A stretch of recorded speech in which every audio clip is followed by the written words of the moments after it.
नमस्कार, मैं हूँ आपके साथ कोमल सिसोदिया और आप देख रहे हैं the news launcher. Pallavi Patel ने अभी कुछ समय पहले आपने सुना होगा कि उन्होंने समाजवादी पार्टी को राज्यसभा चुनाव में सपोर्ट करने से मना कर दिया था, लेकिन अब पल्लवी पटेल के सुर जो है वो बदलते नजर आ रहे हैं। पल्लवी पटेल ने अब जो है सपा को सपोर्ट करने के लिए बोल दिया है और ये एक बड़ी खबर है इस वक्त की। लेकिन इससे उत्तर प्रदेश में भाजपा की मुश्किलें बढ़ सकती हैं और जो 8वां प्रत्याशी बीजेपी ने उतारा है, उसके लिए भी मुश्किलें काफी खड़ी हो सकती हैं। लेकिन क्या जमीनी स्तर पे क्या मुश्किलें होने वाली हैं बीजेपी के लिए, ये सब जानने के लिए हम सीधा चलते हैं आलोक पाठक जी के पास।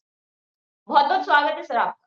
अभी कुछ समय पहले आलोक पाठक जी ने न्यूज लॉन्चर पे ही पल्लवी पटेल के साथ एक इंटरव्यू किया, जिसमें अखिलेश यादव के लिए उन्होंने कहा कि अभी वो ज्यादा व्यस्तता है उनकी, तो इसलिए वो सीधा नहीं बता पाई, इसलिए मीडिया में उनको सार्वजनिक करनी पड़ी बात। लेकिन अब पल्लवी पटेल के सुर बदलते दिखाई दे रहे, क्या कहना है सर आपका इस? देखिए, सिंपल सी बात है कि पिछले 48 घंटों में यूपी का घटनाक्रम बड़ी तेजी से बदला है और इस बदले घटनाक्रम से योगी जी की मुश्किलें बढ़ गई हैं।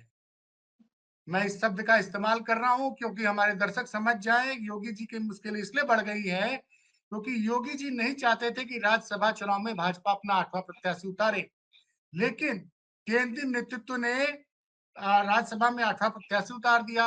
अब 8वां प्रत्याशी तभी जीत पाएगा जब समाजवादी पार्टी के कुछ लोग सपा के प्रत्याशी के पक्ष में वोट न करें।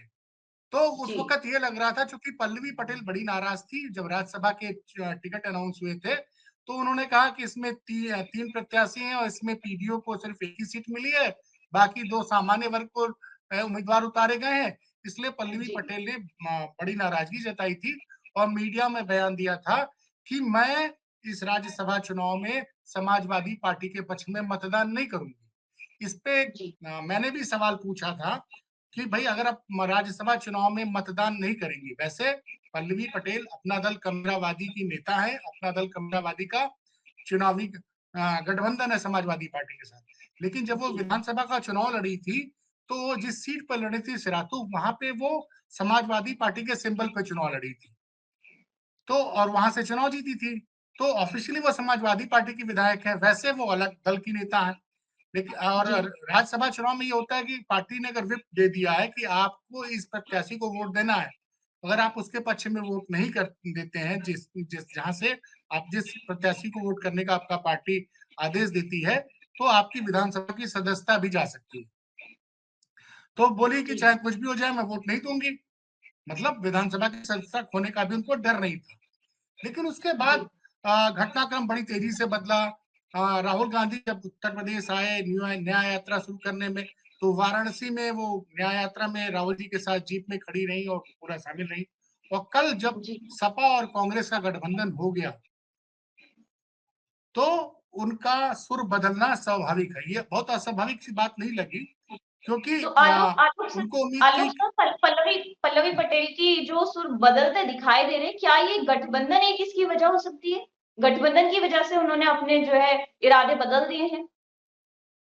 नहीं नहीं, वो एक्चुअली क्या हुआ कि उनको उम्मीद थी कि वो कई लोगों का ये कहना था कि वो पल्लवी पटेल चाहती थी कि राज्यसभा का में एक सीट उनकी माता जी को दे दिया जाए। उनकी माता जी जी कृष्णा पटेल चुनाव भी लड़ी थी अपना दल कमेरावादी से, लेकिन वो चुनाव हार गई थी। तो वो चाहती थी कि एक सीट उनकी माता जी को दे दिया जाए, लेकिन उनका कहना था कि हम ये चाहते थे कि पीडीए पीडीए की बात होती है और राज्यसभा में 3 में से एक सीट ही पीडीए को दी गई। लेकिन अखिलेश यादव ने क्या किया, जब स्वामी प्रसाद मौर्य ने विद्रोह का बिगुल फूका और उसके अलावा इन्होंने एक बगावती सुर आदि, तो अखिलेश यादव ने इसकी परवाह नहीं की और लोकसभा में जो प्रत्याशी घोषित किए हैं, 31 प्रत्याशी अभी तक समाजवादी पार्टी ने घोषित किए हैं, उसमें 80% से ज्यादा प्रत्याशी पीडीए के हैं। तो जनता तक तो मैसेज चला गया कि ये ठीक है, राज्यसभा की 3 सीटें हैं, पीडीए को एक ही दिया है, लेकिन लोकसभा ज्यादा महत्वपूर्ण है, वहां ज्यादा सीटें हैं। 31 में करीबन 25 प्रत्याशी पीडीए के हैं। तो ये आरोप धरा का धरा रह गया और वो किसी विद्रोह के आगे झुके नहीं, तो स्वामी प्रसाद मौर्य पार्टी छोड़ के चले गए। अब पल्लवी पटेल ने ये देखा कि सपा और कांग्रेस का भी गठबंधन हो गया, जी, तब उन्होंने चतुराई के साथ ये निर्णय लिया कि अब हम समाजवादी पार्टी के प्रत्याशी के पक्ष में वोट करेंगे और उसमें एक छोटा-सा क्लॉज़ लगा दिया कि एक विधायक जो है एक ही वोट फर्स्ट प्रेफरेंस में डाल सकता है। तो वो फर्स्ट प्रेफरेंस से वोट अपना डालेंगी रामजी लाल सुमन को, जो सपा के दलित कोटे के प्रत्याशी हैं। जी, लेकिन इससे योगी जी की मुश्किल इसलिए बढ़ गई क्योंकि जब तक समाजवादी पार्टी के पास 108 विधायक हैं, 2 कांग्रेस के पास 110 और बसपा एक वोट बसपा का उम्मीद था कि बहन जी भी भाजपा के साथ नहीं जाएंगी। ऐसा इस वक़्त चुनाव के समय अगर बहन जी का विधायक भाजपा को वोट करेगा तो ये संदेश जाएगा कि सेकुलर ताकतों के खिलाफ लड़ाई को बहन जी कमज़ोर कर रही हैं। तो जी, इस सारी उम्मीद भाजपा की यही थी कि पल्लवी पटेल वोट नहीं करेंगी या वोट देने नहीं जाएँगी। जब वोट देने नहीं जाएँगे तो उनके वोट कम हो जाएँगे और भाजपा का तीसरा प्रत्याशी जीत जाएगा। दूसरी तरफ जो यूपी में जो घटनाक्रम हुआ है कि अभी सपा के राष्ट्रीय अध्यक्ष 2 दिन पहले राजा भैया जो लोकतांत्रिक जनसत्ता दल एक है, राजा भैया कुंडा से हैं, उनकी पार्टी के 2 विधायक, राजा भैया केंद्रीय मंत्री भी रहे उत्तर प्रदेश में, हर आदमी उनको जानता है और जी, उनसे मिलने गए नरेशोत्तम पटेल जी और उसके बाद उन्होंने बयान दे दिया राजा भैया ने कि हमारे समाजवादी पार्टी से बड़े अच्छे संबंध है, 20 साल तक संबंध रहे हैं और समाजवादी पार्टी की सरकार में मंत्री भी रहे हैं। तो एक तो ये है कि जनसत्ता दल के 2 विधायक भी अखिलेश यादव के साथ जा सकते हैं। दूसरा पल्लवी पटेल ने भी आज बोल दिया कि हम समाजवादी पार्टी के उम्मीदवार के पक्ष में वोट देंगे।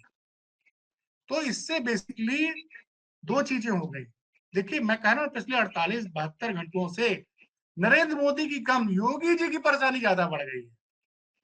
क्योंकि अच्छा, अब जो है यूपी में विपक्ष लगभग एक हो चुका है। भाजपा क्या चाहती थी कि सपा और कांग्रेस का गठबंधन बीच में खबरें आने लगी थी कि शायद बात नहीं बन रही है, बिल्कुल। क्योंकि 20 गठबंधन तारीख को टूटने जब जैसी खबरें जो है चलने लगी थी 20 बीच में। तारीख को जब लखनऊ में रैली होने वाली थी, तो उस दिन ये था कि रायबरेली से अखिलेश यादव जी जुड़ जाएँगे, पहले से उन्होंने घोषणा की थी। लेकिन चूँकि सीटों के गठबंधन का ऐलान नहीं हुआ था, तो मीडिया में खबरें चलने लग गई कि सपा और कांग्रेस का गठबंधन टूट गया है या उसमें दरार पड़ गई है। लेकिन उन सारी दरारों पे कल विराम लग गया। कल जो है अधिकृत रूप से कल शाम को सपा और कांग्रेस के गठबंधन की औपचारिक घोषणा हो गई है। हो गई। उसके जी, बाद पल्लवी पटेल का सुर बदल गया। उसके बाद अभी देखिए कोमल जी यूपी में वैसे लोग कहते हैं कि योगी जी की बड़ी लोकप्रियता है। मैं इस बात को इस मन से बार-बार ये कहता हूँ कि लखनऊ में योगी जी के खेमे के कुछ लोग दिन-रात अखबारों में लिखवाते हैं कि हिंदू हृदय सम्राट हैं योगी जी। जी, और 4 राज्यों की जीत में भी इस खेमे ने अखबारों में लिखवा दिया था कि एक नए आदित्य का उदय हुआ। योगी आदित्यनाथ मतलब इस जीत में भाजपा के एक नए आदित्य का उदय हुआ। अब परेशानी ये जी, है कि योगी जी घिर गए हैं, चारों तरफ से घिर गए हैं।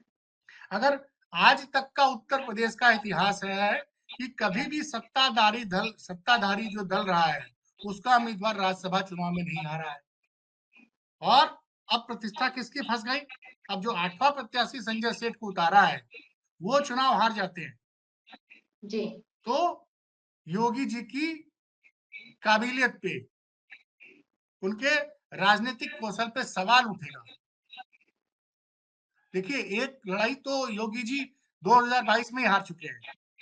इस तरह से हार गए कि जब योगी जी उत्तर प्रदेश में मुख्यमंत्री का चेहरा नहीं थे, तब भाजपा ने नरेंद्र मोदी के नेतृत्व में चुनाव लड़ा। नरेंद्र मोदी ही चेहरा थे और भाजपा जी, बिल्कुल। 325 सीटें लेके आई।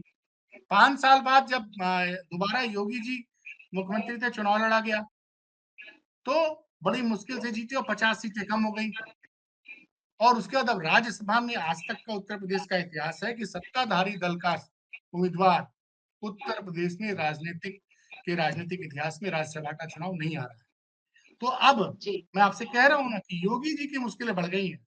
अब 27 फरवरी तक एक तो सपा और कांग्रेस के बीच जो गठबंधन हो गया जी। और 63 सीटों पे सपा लड़ेगी और उसके अलावा 17 17 सीटों सीटों पे पे कांग्रेस कांग्रेस। लड़ेगी। जी, दूसरा पल्लवी पटेल की भी नाराजगी दूर हो गई। बिल्कुल। तो ये जो घटनाक्रम हो रहा है, ये बड़ा तेज़ी से बदल रहा है और उत्तर प्रदेश में कि इन घटनाक्रम ने से वजह से अब तो मोदी और योगी की भी परेशानियां बढ़ गई हैं। जैसे अभी आज शाम को नरेंद्र मोदी जी अपने लोकसभा क्षेत्र वाराणसी का दौरा करने वाले हैं। पिछले 10 सालों में ये उनका 44वां दौरा होगा। आज कल 2 दिन रहेंगे, तमाम योजनाओं की लॉन्चिंग करेंगे। और ये बता रहा है बार-बार, योगी मोदी जी बार-बार उत्तर प्रदेश आ रहे हैं। बार-बार जिस दिन हम लोगों ने इस लॉन्चर की शुरुआत की थी 1 फरवरी को यूपी का शुरुआत हुई थी, 1 या 2 फरवरी को हम लोग डिबेट किए थे। उस दिन बुलंदशहर में मोदी जी आए थे। जी और अगर जोड़ूं तो इस महीने ये तीसरी या चौथी बार जो होगा वो मोदी जी यूपी आ रहे हैं। इसका मतलब यूपी को लेके भाजपा पूरी तरह से कॉन्फिडेंट बिल्कुल नहीं है। उसको बिल्कुल आलोक सर, जिस तरह से आप कह रहे हैं कि बीजेपी इस वक्त जो है उसकी मुश्किलें बढ़ गई हैं और बेहद ही जिस तरह से सपा और कांग्रेस का कल गठबंधन तय हो चुका है और सीटों पे भी अब बात बन चुकी है और अब तो कबीरावादी की पल्लवी पटेल भी, उनकी भी नाराजगी दूर हो गई। तो ऐसे में बीजेपी कहीं ना कहीं चिंतित तो होगी, क्योंकि इंडिया गठबंधन जो पिछली बार हालांकि इस बार भी काफी ज्यादा तोड़ने की कोशिश करी, आरएलडी को तोड़कर बीजेपी अपने पास ले गई अपने पार्लियामेंट। तो कहीं ना कहीं गठबंधन को तोड़ने की कोशिश तो है बीजेपी की लगातार, लेकिन इसी के साथ अब समाजवादी पार्टी और कांग्रेस के गठबंधन से बीजेपी की मुश्किलें जो है वो बढ़ने वाली है और यही अब बीजेपी के लिए बहुत ज्यादा चिंता का विषय है इस वक्त। लेकिन आगे आप दिखाते रहेंगे आपको तमाम अपडेट्स के साथ। आलोक सर जो है उत्तर प्रदेश की, लखनऊ की तमाम जो भी अपडेट्स हैं वो हमारे पास लेकर आते रहेंगे और आप तक वो खबरें पहुंचती रहेंगी। लेकिन तब तक के लिए आप देखते रहें the news launcher Uttar Pradesh Uttarakhand. नमस्कार। नमस्कार।